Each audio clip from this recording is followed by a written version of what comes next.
Magalie, thank you so much for being here. How are you today? I'm doing so well. I'm so excited to be here with you all. Thank you so much for having me.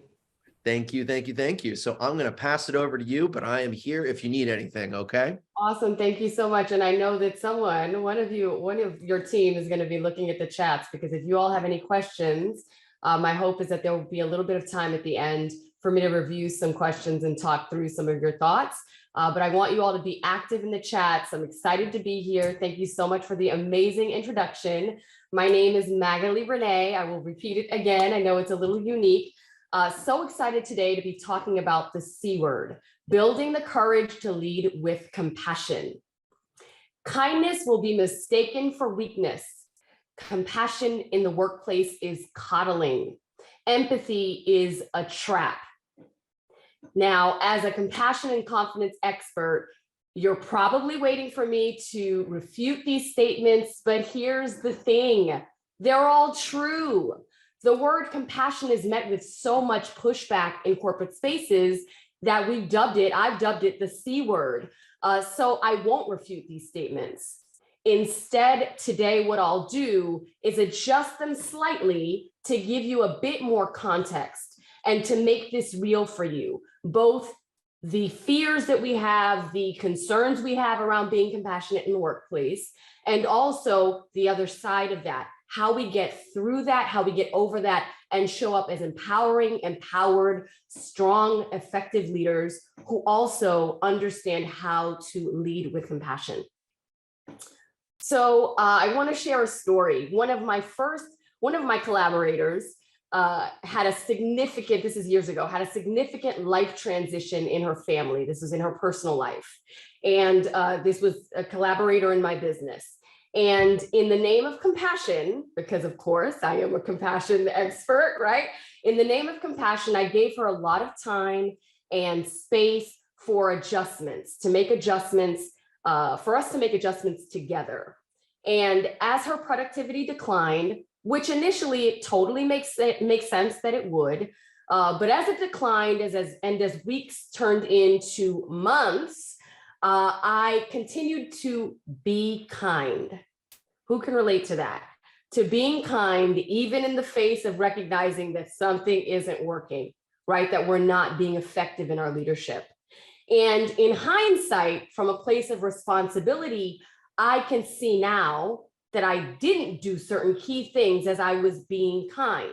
I didn't reset expectations. I didn't reiterate our objectives.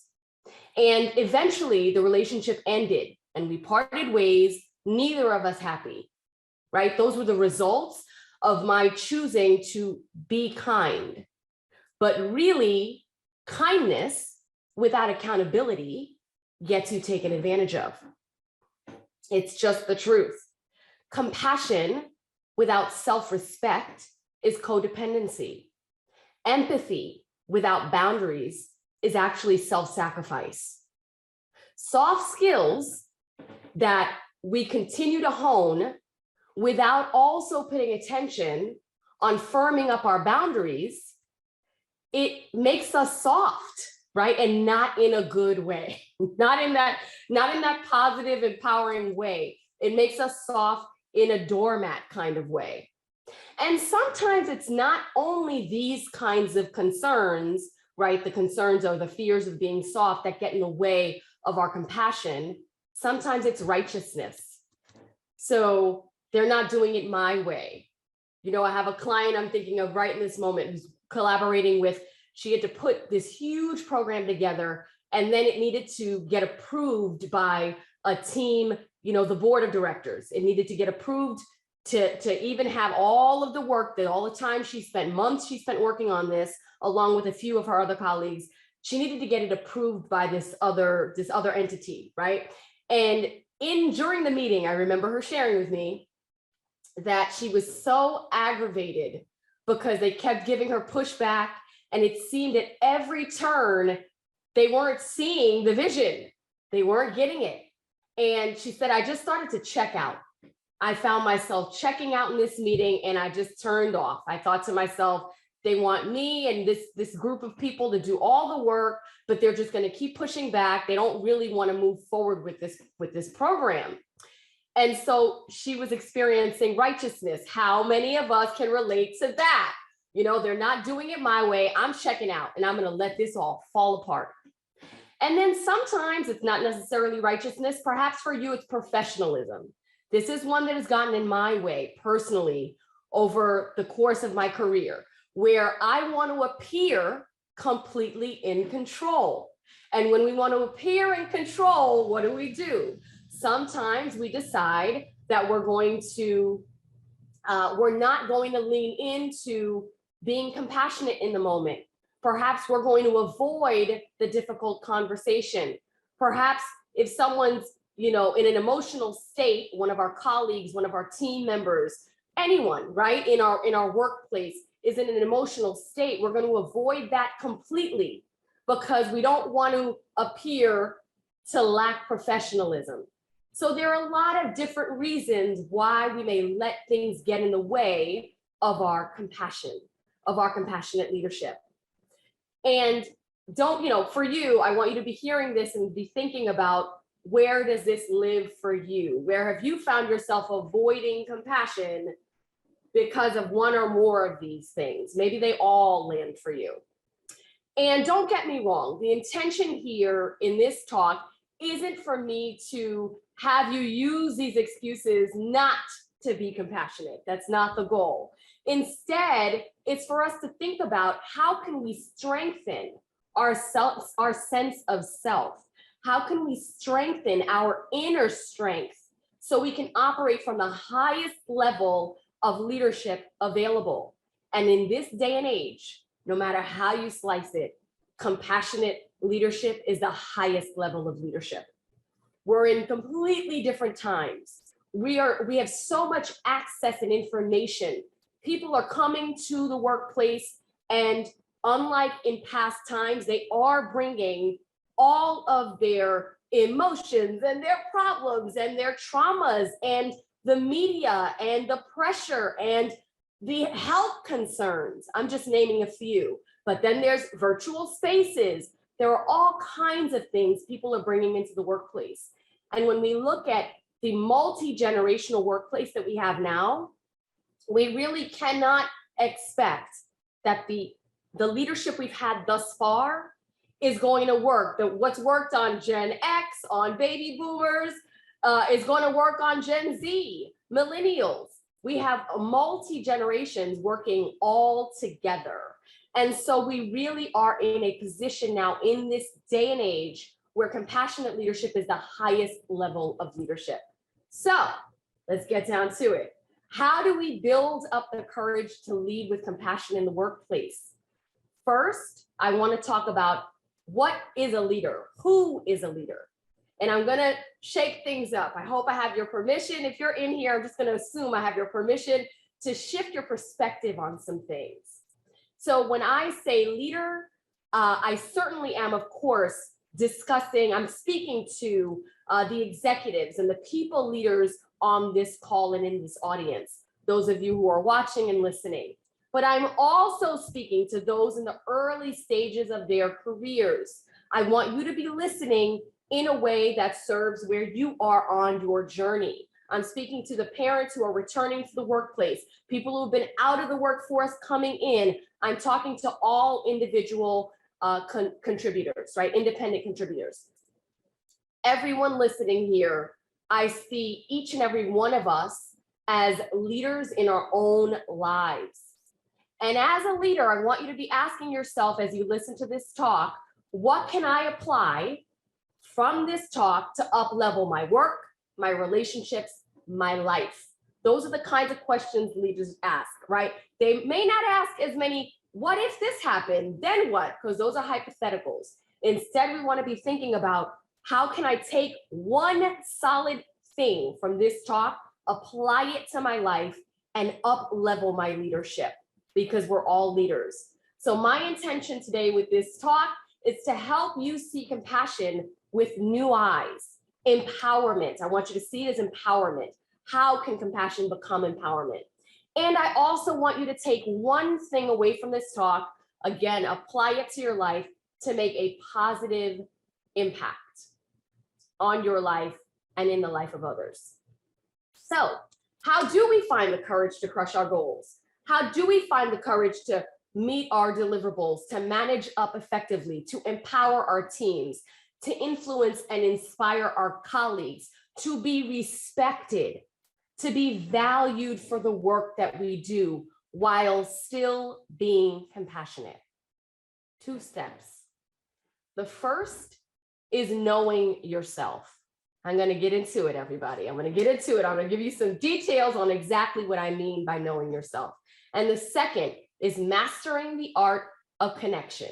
I promise you, if you listen closely, take notes if you need to, but I also know that even if you're not taking notes and you're just present, you're just here, you're listening, you're watching, you're going to take the one thing that you need the most from this talk, and it's going to make a difference for you.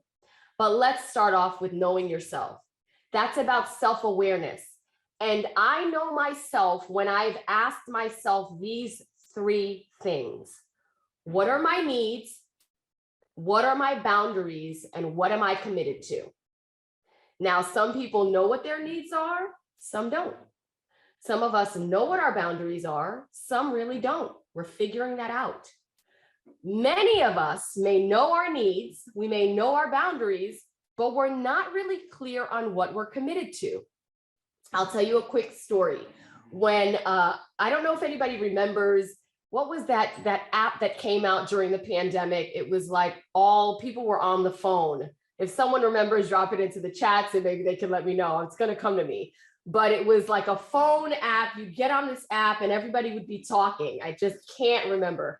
But I remember being in a chat room on this, in this app, and people were having a really controversial conversation, and someone gets on this quote unquote stage, this virtual stage, and says, well, listen, my intention is for us to come together and to decide how we're going to move forward as a group and find a solution.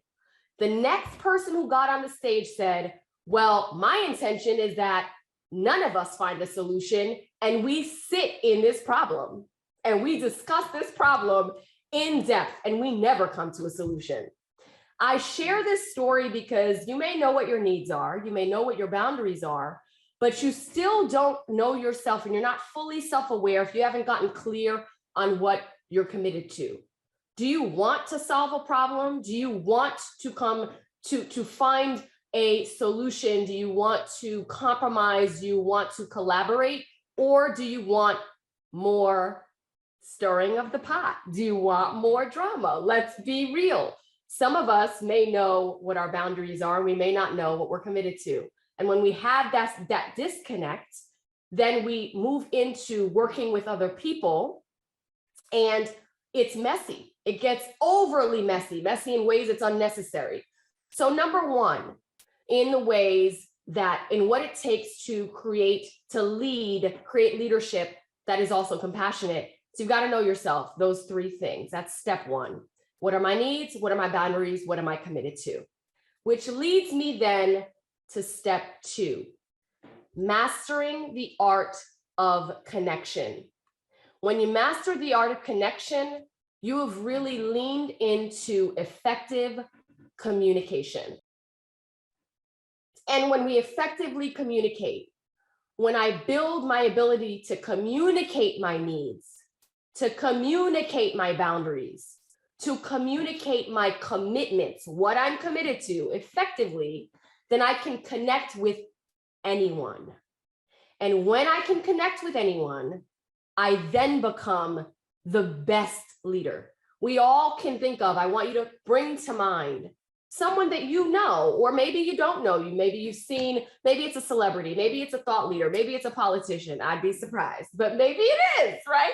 Maybe you have someone that you admire who's an excellent leader. What is one thing they all have in common? Most of them, 99.9, especially with those they work with, they know how to connect. They are respected. They know how to make everyone they come in contact with feel, especially those that they need, right? Feel like they matter. You do that through mastering the art of connection. And if you're going to be an empowered leader, meaning you're going to be compassionate and be respected, then you've got to be able to communicate your needs, your boundaries, and your commitments. So how do we do that? How do we master the art of connection? Number one, we have a clear intention. What is your intention? It kind of, that goes along with understanding what you're committed to. When you know yourself, you know what you're really trying to create in any given moment, in any given space, in any given relationship, whether it's with a colleague or with someone in your home or your personal life. You've got to have a clear intention on what you're trying to create. And then you communicate that intention out loud. In my field, it's called setting context. Now, this is something that's very hard for people. How many times, it's been hard for me, it's something I've had to practice. How many times have you had an intention in your mind and you don't communicate it, right? You don't say, hey, I know we need to have this really difficult conversation, but I want you to know the reason I want to have this conversation is because I want us to find a middle ground, is because I want the best for my clients. I want the best for our clients. It's because I want to make sure you win and I want to make sure I win. I want us to win as a team. If you're not communicating your intention out loud, maybe the intention is to have a difficult conversation. Have you said, listen, my intention is to have this challenging conversation so we can clear the air. If you want to master the art of connection, you've got to give people the why. You have a clear intention for yourself. You communicate that intention out loud, and then, and only then, you set the boundaries. You set those boundaries out loud by communicating them. And I know in the beginning, if you all remember, I said, I'm going to assume that you're open to being challenged. So I'm about to challenge something. I'm about to challenge the word boundaries. I want to create a paradigm shift for you around the term boundaries. I know boundaries is something, everyone's talking about that lately. It seems to be, almost like a catchphrase at this point.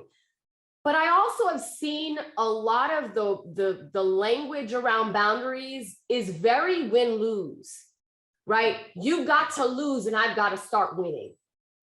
Or if somebody else holds a boundary with you, I've lost and somehow they've won. So I want to shift the paradigm here, spin it on its head. I see boundaries as a win-win.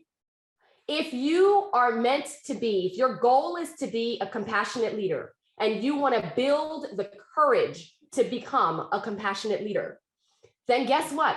Boundaries get to be a win-win. I set boundaries all the time. I set boundaries around being on this call. And guess what? It's always a win-win because as a leader, that's the intention. The intention is for us both to win. That's how you influence. That's how you inspire. That's how you become respected. That's how you gain loyalty from people. That's how you move up the ladder if that's your goal in your career. That's how you manage up. It's also how you gain the respect of those who you manage, right? So I want you to understand that saying yes or no, you can say yes or no, and that may be a boundary. You can say yes or no, and you can share your needs. You can say yes or no, and you can learn or ask for the needs of the other party. You can say yes or no and come to alignment.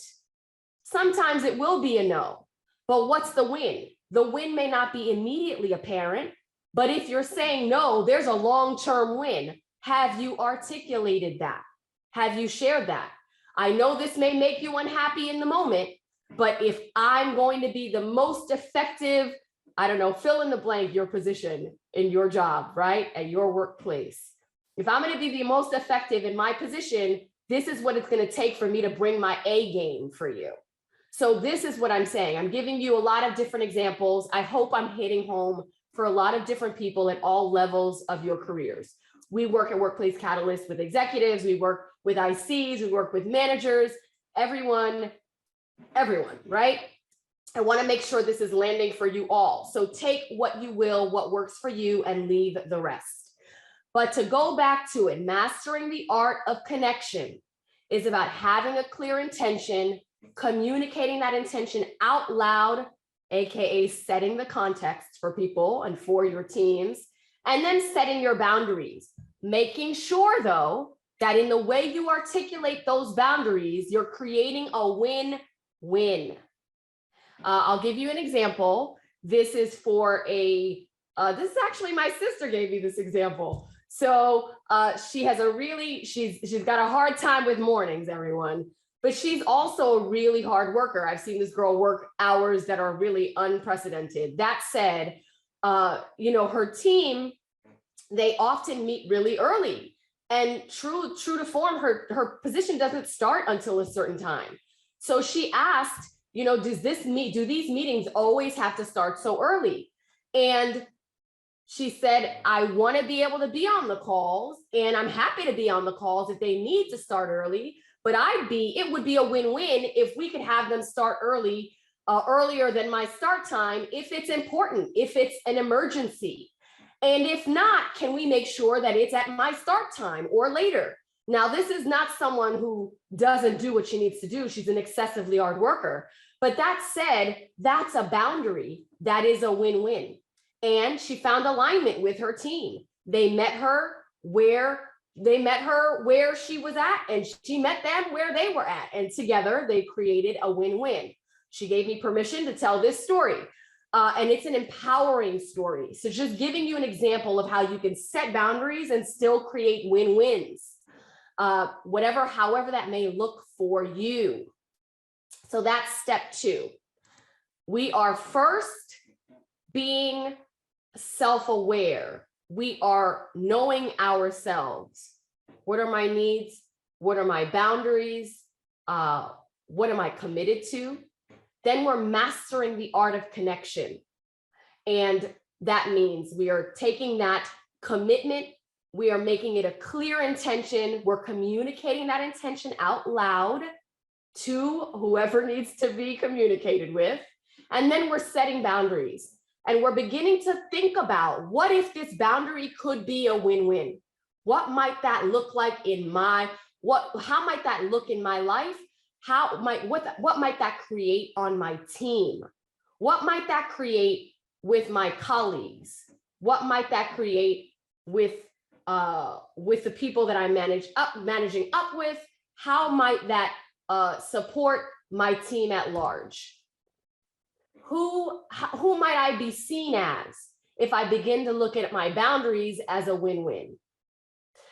So compassionate leaders care about the needs of others. They collaborate well with others. They can be empathetic, but they also communicate their own needs as well. They're firm in their boundaries. They're firm in their values. They don't compromise themselves to people please. They are confident. And I want to really emphasize that. They're confident. When you begin to practice, I want you to hear me here. As you continue to practice knowing yourself, and as you continue to practice mastering the art of connection through effective communication, clear intention, setting those win-win boundaries, you will become more confident. I promise you. It won't happen overnight, but if you practice that moment to moment to moment, day after day, month after month, year after year, you're going to become so confident in the way that you engage with others. And confident people have no problem being compassionate. When we practice knowing ourselves and communicating purposefully, we build confidence, and confidence is the linchpin of compassion. Confidence is the linchpin of compassion. People who are confident have no problem leading with compassion because they understand the value of being compassionate both with themselves and with others. It's not an either or, it's a both and. They know without boundaries, empathy can diminish your impact as a leader. They know there is nothing to fear because compassion is strong. Compassion is powerful. Compassion holds both you and me at the same level of value. Compassion builds the bridge for us to meet one another. The C word is a win-win, and the future of work is compassionate. I hope that supported you. Thank you so much for having me. I know we have 3 minutes left. If you have any questions, if those have dropped into the chats, I've left 3 whole minutes. Let's see if we can get somewhere with 3 minutes. Thank you so much again for being present. Presence is the biggest, and attention is the biggest gift that you can give yourself and anyone you come in contact with. Any questions for me? You got a few, Magalie, and that was great. absolutely amazing. Confident people have no problem being compassionate. I love that. And how we access that confidence that you coached us here in this masterclass of this 25-minute whirlwind was just incredible. Awesome. Setting those needs, boundaries, and what am I committed to? Such important information. Okay, we got 2 minutes. So someone asked, how do you feel when you are speaking with someone who presents as if they really do not believe what they are saying, as if they may, if they may not be compassionate as a person? I think we've got to depersonalize the truth. The truth is we don't know their truth. We have a lot of perceptions about everyone we come into contact with, and that's due to our worldview, what we've experienced growing up, who we've been around, how we've been raised, how we've been nurtured or not. And we see people through our own lens. So the truth is, I know people that present so cold when you see them from my perspective, but inside there are depths and depths of feeling and emotion and oceans, and they just may not articulate it the way that I may.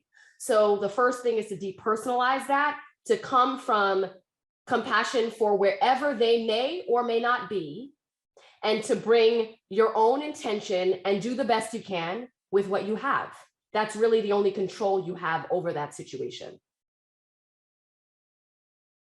Okay, well, thank you so much for that. We're out of time. Magalie, if people want to keep the conversation going, how do they reach out to you? You know, the first thing is YouTube. I'm on YouTube, and I'm doing a lot of conversation around compassionate leadership, around building confidence. And the series, the C word, is there. So feel free to subscribe to YouTube. It's Magalie René, Magalie. The last name is Rene. I've got big hair in my picture.